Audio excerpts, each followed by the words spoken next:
आज का जो टॉपिक है हमारा वह है टाइप्स ऑफ ट्रांजैक्शन एनालिसिस। जो प्रीवियस लेक्चर था उसमें हमने जो ट्रांजैक्शन एनालिसिस का मीनिंग देखा था और 3 ईगो स्टेट देखी थी। आज हम देखेंगे इसके टाइप्स कौन कौन से होते हैं। तो ट्रांजैक्शन एनालिसिस के 3 टाइप्स होते हैं। फर्स्ट है कॉम्प्लीमेंट्री ट्रांजेक्शन, सेकेंड है क्रॉस जिसको नॉन कॉम्प्लीमेंट्री ट्रांजेक्शन भी कहते हैं, एंड थर्ड है अल्टीरियर जिसको डुप्लेक्स ट्रांजेक्शन भी कहते हैं। कोई भी जो ट्रांजेक्शन होगा वह कॉम्प्लीमेंट्री होगा, क्रॉस्ड होगा या फिर अल्टीरियर होगा। ये किस पे डिपेंड करता है? यह डिपेंड करता है कि जब दो पर्सन के बीच में कम्युनिकेशन हो रहा है तो किस तरीके का मैसेज एक पर्सन के द्वारा भेजा गया है और कैसा रिस्पॉन्स उसको मिला है, कैसा रिस्पॉन्स वह चाह रहा था, उसके बेसिस पे ये डिसाइड होगा। जैसे कि एक हम जनरल एग्जांपल लेते हैं। जैसे एक्स वाई से पूछता है कि भाई साहब टाइम कितना हो गया है, और वह अडल्ट ईगो स्टेट में उससे टाइम पूछ रहा है और वाई उसका आंसर बोल कर देता है कि इतना टाइम हो रहा है, तो वो क्या हो गया? कॉम्प्लीमेंट्री ट्रांजेक्शन हो गया। दूसरा ऐसे हो गया कि जैसे एक्स वाई से टाइम पूछ रहा है और वाई उसका आंसर करता है कि घर से टाइम देख के नहीं निकलते क्या, तो उसके बेसिस पे हमें पता चला ये जो कम्युनिकेशन हुआ है वो कौन सा हो गया? क्रॉस्ड हो गया। क्योंकि एक्स था वह वाई से ये चाह रहा था कि उसको टाइम बता देगा, लेकिन उसने उसको टाइम नहीं बता के उसका अलग ही उसको आंसर दे दिया। तो इस टाइप से ये डिसाइड होता है। जैसे कि हमने प्रीवियस एक लेक्चर में बताया था कि जो ट्रांजेक्शन एनालिसिस है उसका जो यूज है वह मैनेजमेंट में, साइकोलॉजी में और एजुकेशन में होता है। हम इसका जो यूज है वह एक बिजनेस ऑर्गेनाइजेशन में किस तरीके से होगा, किस तरीके से इसके टाइप्स बनेंगे वह हम देखेंगे। तो हम फर्स्ट इसका देखते हैं कॉम्प्लीमेंट्री ट्रांजेक्शन क्या होते हैं। कॉम्प्लीमेंट्री ट्रांजेक्शन को पैरेलल ट्रांजेक्शन भी कहते हैं, क्योंकि इसको समानांतर ट्रांजेक्शन भी कहते हैं। In this transaction when a person send the stimulus and receive the expected response from the other. Stimulus क्या होता है? जैसे कि जो बंदा मैसेज भेज रहा है वह किस तरीके का जो रिस्पॉन्स है, किस तरीके की जो रिप्लाई है वह दूसरे बंदे से चाह रहा है कि वह इस तरीके का रिस्पॉन्स दे देगा, वह क्या होता है? स्टिमुलस होता है। और जो आंसर दिया है उसके बेसिस पे ये डिसाइड होगा। तो जो कॉम्प्लीमेंट्री ट्रांजेक्शन होते हैं उसमें जो कम्युनिकेशन होता है वह स्मूथली होता है, और जो ट्रांजेक्शन होता है वो भी क्या हो जाता है? कंप्लीट हो जाता है इसमें कम्युनिकेशन भी। तो ऐसी कितनी सिचुएशन बनती है कॉम्प्लीमेंट्री ट्रांजेक्शन की? तो there are 9 complementary transaction. In this both person are satisfied and communication is completed. इसमें क्या होते हैं? जो कम्युनिकेशन हो रहा है दो लोगों के बीच में, यह क्या हो जाता है? कंप्लीट हो जाता है। और फर्स्ट जो सिचुएशन बनती है इसकी, एक बनती अडल्ट टू अडल्ट ट्रांजेक्शन। इसमें क्या होता है? जैसे कि 3 सिचुएशन दे रखी है, parent, adult and child, parent, adult and child. अब एक कंपनी में मान लो कि एक प्रोडक्शन डिपार्टमेंट का जो मैनेजर है और उसको लग रहा है कि जो कॉस्ट ऑफ प्रोडक्शन है वह ज़्यादा आ रही है, वह एनालाइज करता है। तो वह फिर अडल्ट ईगो स्टेट में अपने जो असिस्टेंट जो प्रोडक्शन मैनेजर है उसको बोलता है कि भाई अपनी ज़्यादा कॉस्ट आ रही है। तो फिर जो जो असिस्टेंट जो मैनेजर होता है वह बोलता है हम एनालाइज करेंगे डेटा को, सबको, और फिर देखेंगे कि भाई किस चीज़ में ज़्यादा कॉस्ट आ रही है। तो ये जो ट्रांजेक्शन हो गया ये क्या हो गया? कॉम्प्लीमेंट्री हो गया। जो प्रोडक्शन डिपार्टमेंट का मैनेजर था उसने यही एक्सपेक्ट किया था कि इस तरीके का उसको रिस्पॉन्स मिलेगा अडल्ट का। तो ये क्या? Adult to adult transaction. तो ये क्या हो गया? इसमें कम्युनिकेशन भी कंप्लीट हो गया और इसमें जो कन्फ्लिक्ट होते हैं आपस में वर्कर्स के बीच में, मैनेजर के बीच में, ये भी बहुत कम होते हैं इसमें। और ये आइडियल ट्रांजेक्शन होता है अडल्ट टू अडल्ट ट्रांजेक्शन किसी भी ऑर्गेनाइजेशन के लिए। सेकेंड कॉम्प्लीमेंट्री ट्रांजेक्शन में बनता है अडल्ट टू पेरेंट ट्रांजेक्शन। अब इसमें जो मैनेजर हो रहा है वो सबॉर्डिनेट से मतलब अडल्ट ईगो स्टेट में बात करेगा और उसका जो सबॉर्डिनेट है वह पेरेंट ईगो स्टेट में कम्युनिकेशन करेगा कंपनी की किसी भी पॉलिसी के बारे में या फिर किसी भी मैटर को लेके। तो ये क्या हो गया? Adult to parent transaction. ये लॉन्ग टर्म के लिए ज़्यादा अच्छे नहीं रहते हैं, ये ज़्यादा आइडियल पोजीशन नहीं होती ऑर्गेनाइजेशन में। थर्ड है अडल्ट टू चाइल्ड ट्रांजेक्शन। इसमें जो जैसे मैनेजर है वह अडल्ट ईगो स्टेट में होगा, उसके जो सबॉर्डिनेट होंगे वह चाइल्ड ईगो स्टेट में। जो का मतलब जैसा मैनेजर ने कहा, उनके रूल्स के रेगुलेशन का, उसकी एडवाइस के अकॉर्डिंग वह काम करते हैं। जैसे कि एक जो चाइल्ड होता है उसको एक गाइडेंस चाहिए, डायरेक्शन चाहिए, उसी तरीके से इसमें जो एम्प्लॉयज होते हैं उनको वो भी मैनेजर के डायरेक्शन पे, उनकी हेल्प के बेसिस पे काम करते हैं। तो ये क्या हो गया, अडल्ट टू चाइल्ड ट्रांजेक्शन।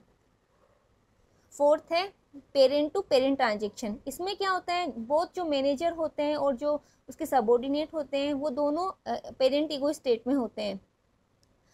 तो इसमें भी अगर नर्चरिंग पेरेंट्स की तरह अगर वो ऑर्गेनाइजेशन में अच्छा रहता है इसमें। फिफ्थ है पेरेंट अडल्ट ईगो स्टेट। इसमें क्या होता है, जो मैनेजर होता है वह पेरेंट ईगो स्टेट में कम्युनिकेशन कर रहा है, और जो उसका जो एम्प्लॉयज हैं वह जो कंपनी के रूल्स रेगुलेशन लॉजिकली मतलब थिंक करता है। अडल्ट पोजीशन में जो एम्प्लॉय लॉजिकल थिंक करता है, और जो मैनेजर है वह पेरेंट ईगो स्टेट में जो कंपनी के जो मैटर्स उसमें बात करता है। ये हो गया parent to adult ego state. Sixth है पेरेंट चाइल्ड ईगो स्टेट। इसमें जो मैनेजर है वह पेरेंट ईगो स्टेट में होता है, और जो इसके जो सबॉर्डिनेट होते हैं वो कौन सी स्टेट में होते हैं, चाइल्ड ईगो स्टेट में होता है। ये भी किसी ऑर्गेनाइजेशन के लिए ज़्यादा बेटर नहीं रहता, ज़्यादा फ्रूटफुल नहीं होता ये लॉन्ग टर्म के लिए। और सेवंथ है चाइल्ड पेरेंट ईगो स्टेट। अब इसमें क्या हो रहा है, जो मैनेजर है वह तो कौन सी ईगो स्टेट में, चाइल्ड ईगो स्टेट में, और जो उसके जो सबॉर्डिनेट है वह कौन सी स्टेट में है, पेरेंट ईगो स्टेट में। तो इसमें क्या होता है, एम्प्लॉयज क्या होते हैं वो कंट्रोल करते हैं मैनेजर को। तो ये किसी भी ऑर्गेनाइजेशन के लिए अच्छा नहीं है, child parent ego state. Seventh है चाइल्ड अडल्ट ईगो स्टेट। अब इसमें भी जो मैनेजर होता है वह तो चाइल्ड ईगो स्टेट में होता है, और उसके जो एम्प्लॉयज होते हैं वो सबॉर्डिनेट होते हैं, वह कंपनी की पॉलिसी रूल्स के बारे में लॉजिकली थिंक करते हैं। ये भी किसी ऑर्गेनाइजेशन के लिए अच्छा नहीं रहता है। एट्थ है एंड लास्ट है child to child ego state. इसमें जो मैनेजर और उसके जो एम्प्लॉयज हैं वो दोनों ही कौन सी स्टेट में होते हैं, चाइल्ड ईगो स्टेट में होते हैं। और ये किसी भी कंपनी के लिए अच्छी पोजीशन नहीं होती, इसको लीडरलेस कहते हैं, क्योंकि इसमें दोनों ही एक चाइल्ड ईगो स्टेट में करेंगे तो कंपनी का बेनिफिट कैसे हुआ, कैसे एक कंपनी को रन करेंगे लॉन्ग टर्म के लिए। तो इस तरीके से कॉम्प्लीमेंट्री जो ट्रांजेक्शन होते हैं उसमें 9 सिचुएशन बनती है। सेकंड था हमारा non complementary transaction. Non complementary transaction या इसको क्रॉस ट्रांजेक्शन भी कहते हैं। इसमें क्या होता है, जनरली जैसा एक्सपेक्ट करते हैं कि हमें ऐसा रिस्पॉन्स मिलेगा, जिस ईगो स्टेट में एक पर्सन दूसरी पर्सन से बात कर रहा है वो सोचता है कि मुझे इस ईगो स्टेट्स में उसका आंसर मिलेगा, वह उसको उसमें नहीं मिलता, और उसके विपरीत दूसरी ईगो स्टेट में उसको आंसर मिलता है उसका। और इसमें जो कम्युनिकेशन होता है वह भी स्मूथली नहीं होता, और दोनों में मतभेद भी हो सकते हैं। जैसे कि एग्जाम्पल लेते हैं कि जैसे कि एक एक्स नाम का पर्सन था, और वह जाता है बैंक ब्रांच जाता है वो, और वह बैंक जा रहा है अपना चेक कैश इनकेश करवाने के लिए। वो ब्रांच मैनेजर से बोलता है, लेकिन वह बैंक बिजनेस हार के बाद में जा रहा है। तो बैंक का जो ब्रांच मैनेजर है वह जो रिलेटेड जो अथॉरिटी है जो इनकेश करती है चेक को, उनको बोलता है, जैसे कि वाई है उसको इनकेश करवाने वाली, वाई को बोलता है। अब जो ब्रांच का जो मैनेजर है वह वाई को पेरेंट ईगो स्टेट में ये ऑर्डर करता है कि भाई इनका चेक है ना इनकेश करवाना है। तो वह अब जो ब्रांच का मैनेजर है वो कौन सी ईगो स्टेट में बात कर रहा है, पेरेंट ईगो स्टेट में। और वह सोच रहा है कि भाई जो वाई है जो इनकेश करता है चेक को, वह उसकी बात मान लेगा। तो वह जो अपना जो स्टिमुलस है वह चाह रहा है कि उसको चाइल्ड ईगो स्टेट में उसका रिस्पॉन्स मिलेगा, लेकिन वाई एक्स को बोलता है कि अब बिजनेस हार के बाद में जो अब अलाउ नहीं है चेक को इनकेश कराना। तो वह कौन सी ईगो स्टेट में बात कर रहा है, वाई अडल्ट ईगो स्टेट में बात कर रहा है, उसको आंसर कर रहा है, और उस मैनेजर को जो बैंक ब्रांच का जो है मैनेजर उसको बोल रहा है। तो ये क्या हो गया, क्रॉस ट्रांजेक्शन हो गया। मतलब जो एक्सपेक्ट किया था वह वैसा रिस्पॉन्स नहीं मिला और उसके विपरीत दूसरा ईगो स्टेट में इसका आंसर मिलता है, तो ये क्या हो जाता है, क्रॉस ट्रांजेक्शन हो गया। अब हम इसका एक्सप्लेनेशन पढ़ते हैं। In which non complete transaction में क्या होता है, in which a sender send the message on the basis of is ego state but the response is from one uncompatible ego state on the part of receiver. Such behaviour occur when stimulus and response is not parallel. अब इसमें क्या होता है कि जो हमने complementary में देखा था कि जो ट्रांजेक्शन हो रहा था वह कॉम्प्लीमेंट्री हो रहा था, समानांतर हो रहा था। इसमें देखो समानांतर नहीं हो रहा। जिस स्टेट में चाहा था, अगर वाई इनकेश करवा देता चेक को तब तो वो पैरेलल हो जाता, लेकिन उसने कंपनी की जो बैंक की जो पॉलिसी है कि बिजनेस हार के बाद में लॉजिकली थिंक किया उसको, तो उसने आंसर किस में दिया, अडल्ट में दिया। तो ये क्या होते हैं, क्रॉस ट्रांजेक्शन या नॉन कॉम्प्लीट ट्रांजेक्शन। इसमें क्या होती है, किसी भी ऑर्गेनाइजेशन में जो एम्प्लॉयज होते हैं और जो मैनेजर होते हैं उनके बीच में कन्फ्लिक्ट भी हो सकते हैं और फ्रस्ट्रेशन भी हो सकती है। थर्ड है अल्टीरियर ट्रांजेक्शन, जिसको डुप्लेस ट्रांजेक्शन भी कहते हैं। इसमें क्या होते हैं, जो मीनिंग्स होते हैं, मीनिंग्स क्या होते हैं, इसमें डबल मीनिंग होते हैं। It involve more than two ego state working at the same time with double meaning in the stimulus. जैसे कि एक कंपनी है और उसमें ना जैसे कि ये 3 सिचुएशन वाली, parents, adult and child, parent, adult and child. अब जैसे कि एक बंदा है कंपनी में, वाई नाम का, और वह बोलता है अपने मैनेजर को कि मेरी परफॉर्मेंस कैसी चल रही है।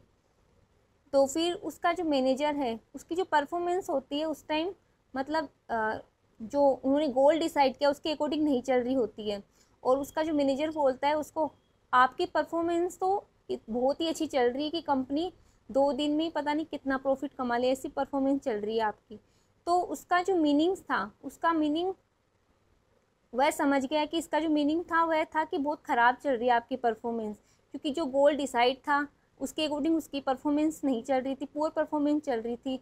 और उसने उसको वैसे आंसर नहीं करके, मतलब अलग तरीके से आंसर किया, लेकिन उसका मीनिंग समझ गया। तो इसमें क्या होता है, ये अल्टीरियर ट्रांजेक्शन होते हैं।